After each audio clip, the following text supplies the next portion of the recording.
तो नमस्कार, आदाब, सत श्री अकाल। मेरा नाम संजीव है। सच्ची कहानी के 5वें एपिसोड में आपका बहुत बहुत स्वागत है। उम्मीद है आप सभी बहुत खुश होंगे, सही होंगे। सर्दी बहुत है, अपना ख्याल रखिएगा।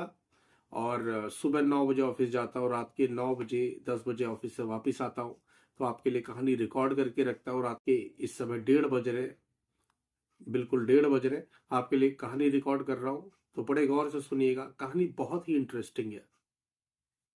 तो दोस्तों, अपने देश में ठगों का एक लंबा चौड़ा कार्यकाल चला है।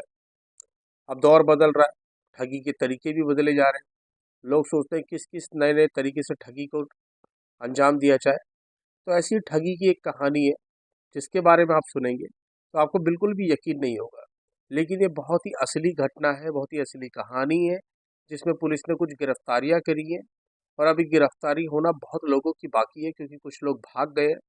तो आइए कहानी शुरू करते हैं बिना वक्त ज़ाय किए।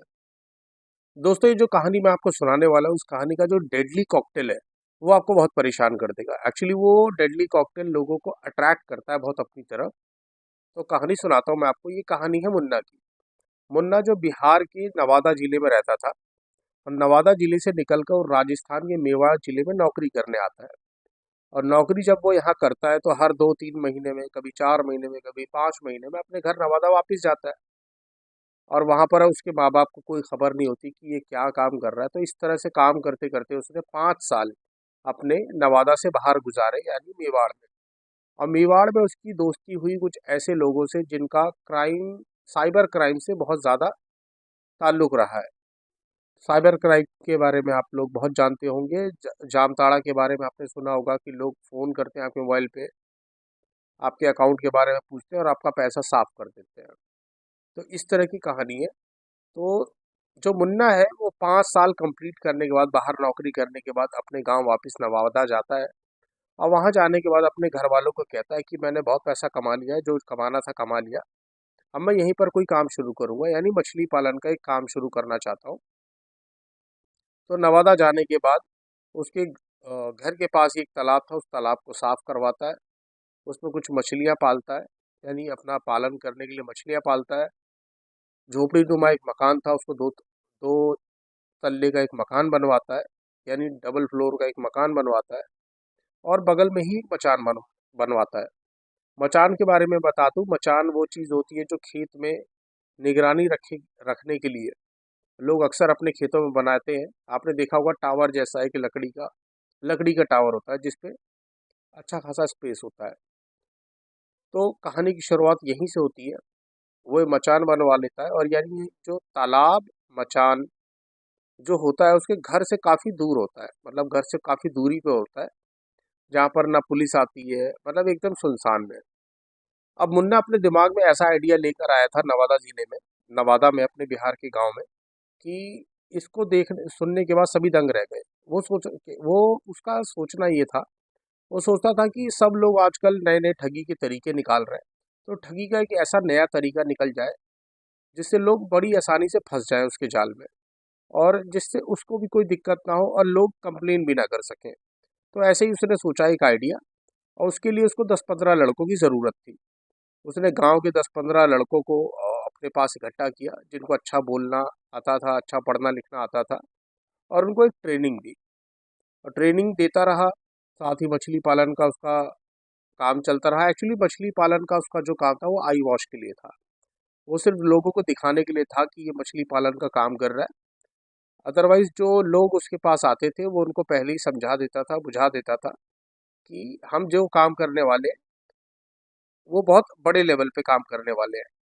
और उसने उनको झांसा दे रखा था कि 30% आपका होगा और 70% मेरा होगा, क्योंकि पैसे इस लेवल पे आने वाले थे।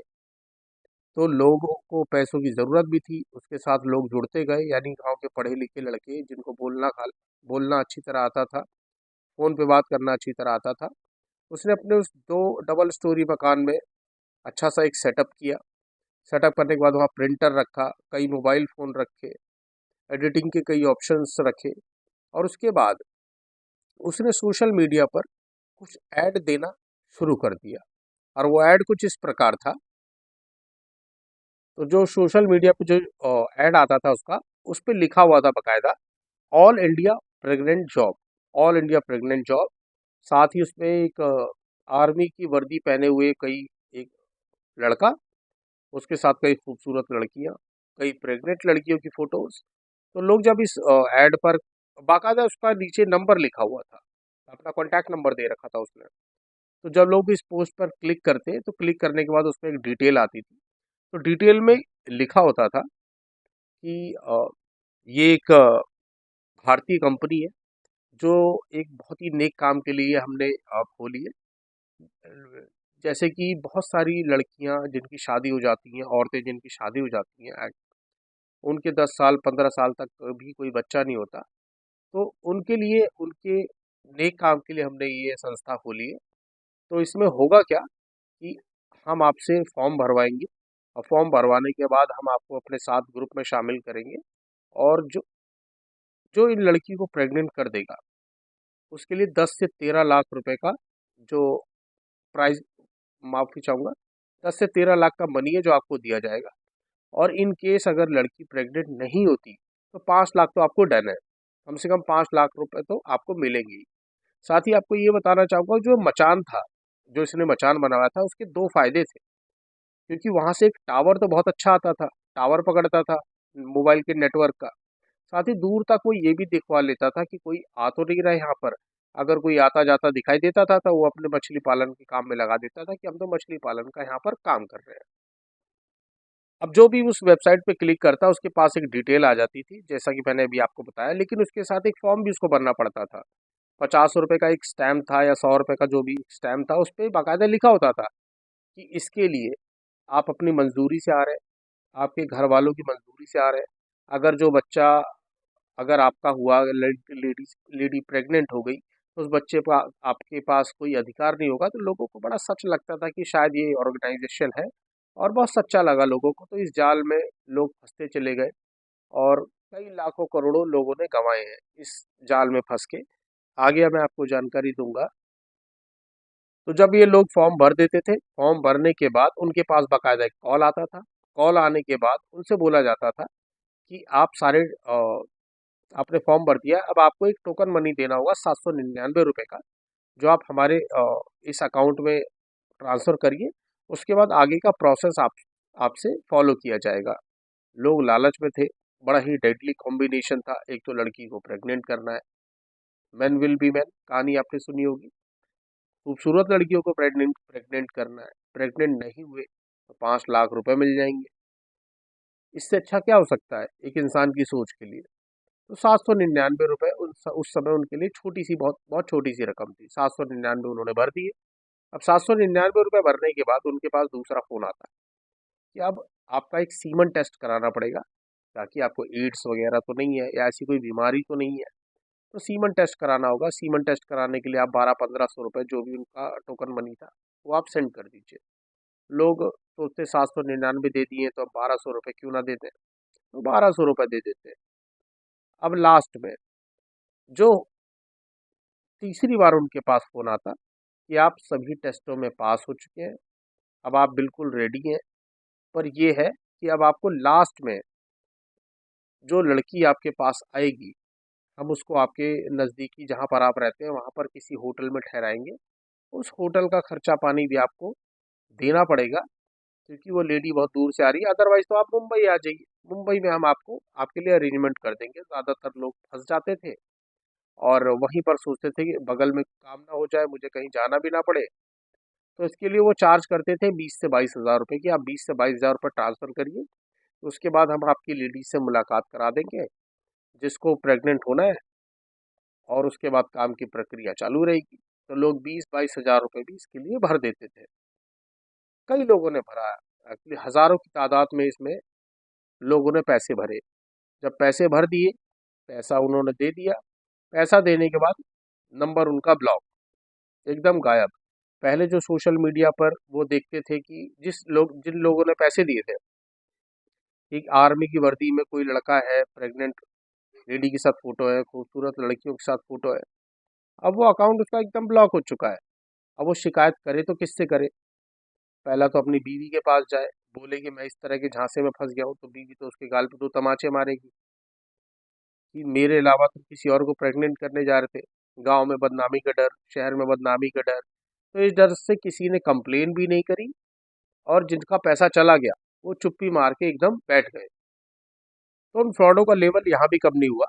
वो तीसरी बार के बाद चौथी बार भी फ़ोन करते, और उनके जिस मोबाइल से वो फ़ोन करते, उस मोबाइल से वो एक मैसेज करवाते उस इंसान के मोबाइल पे जो इंसान फंस चुका है, कि आपके मोबाइल में बाकायदा 4,60,000, 70,000, 72,000 ट्रांसफ़र हो चुके हैं। एक मैसेज आता था उसके मोबाइल पे कि आपके मोबाइल में मैसेज आ गया कि भैया मेरे मोबाइल पे तो इतना पैसा आ चुका है।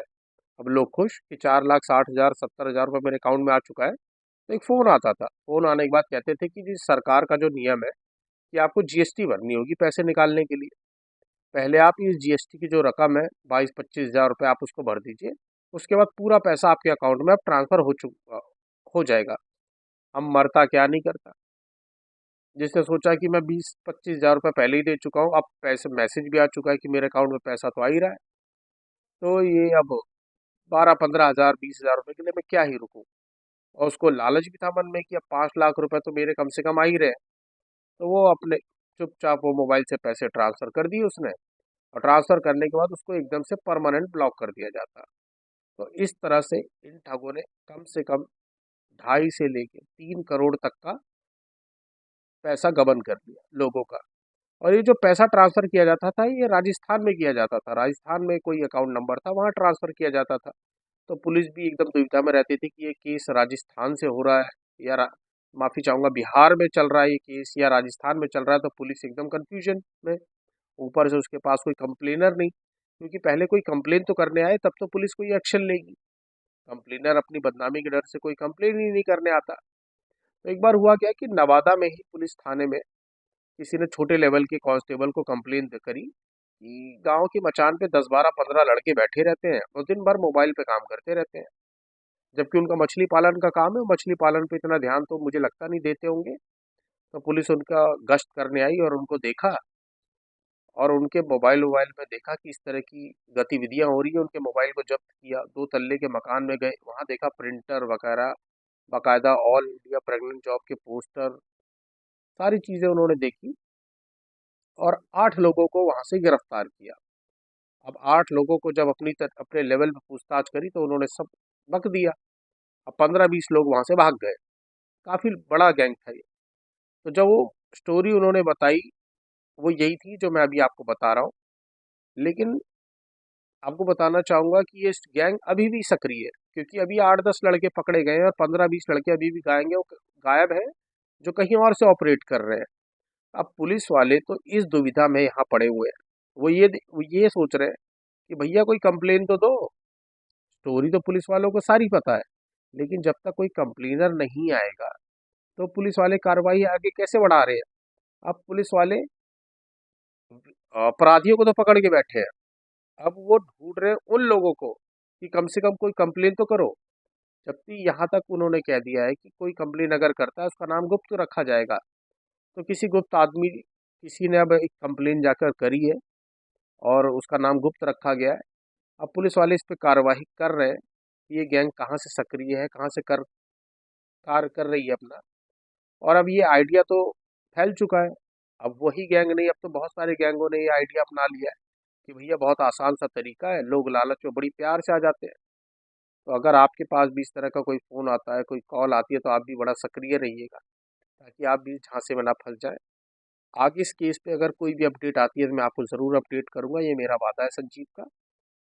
अगर आपने अभी तक चैनल को सब्सक्राइब नहीं किया है तो सब्सक्राइब जरूर कर लीजिएगा, शेयर कर दीजिएगा, लाइक कर दीजिएगा। ये ऐसी इसी तरह की कहानियाँ मैं आपके पास लेके आता रहता हूँ दोस्तों।